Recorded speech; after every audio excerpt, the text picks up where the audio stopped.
కీర్తి pregnant అన్న విషయం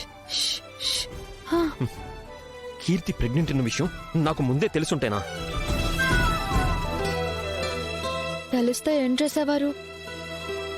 ఆవేశపడి ఇంట్లో చెప్పేవారు.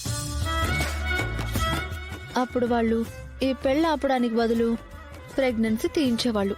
అయితే నువ్వు కావాలని నాకు చెప్పలేదన్నమాట.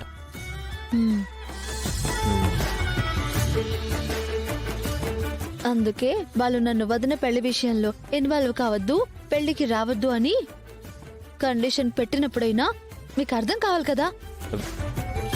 సరే, నేనే ఏదో ఒకటి చేసి ఈ పెళ్లి ఆపాలి.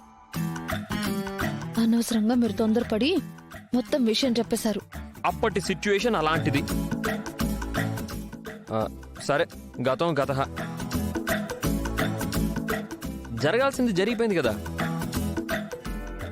ఇప్పుడు ఈ పెళ్ళి ఆపడానికి నా దగ్గర ఓ బ్రహ్మాండమైన ఐడియా ఉంది.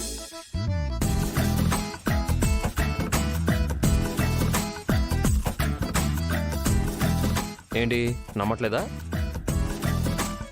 మీ అన్నయ్య గురించి నీకెంత పట్టింపు ఉందో నా చెల్లెల గురించి నాకు అంతే పట్టింపు ఉంది.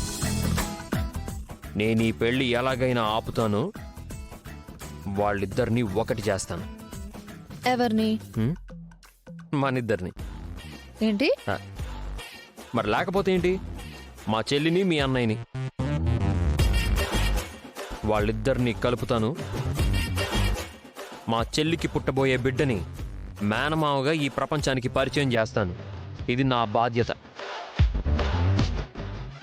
ముందు ఆ ప్లాన్ ఏంటో చెప్పండి.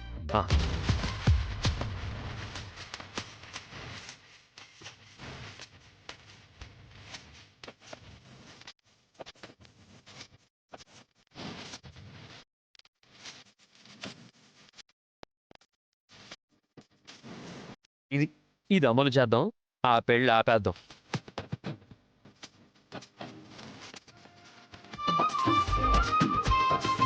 అలా చూడకు, నేను చెప్తున్నానుగా, పెళ్ళి ఆపుతానంటున్నాను కదా.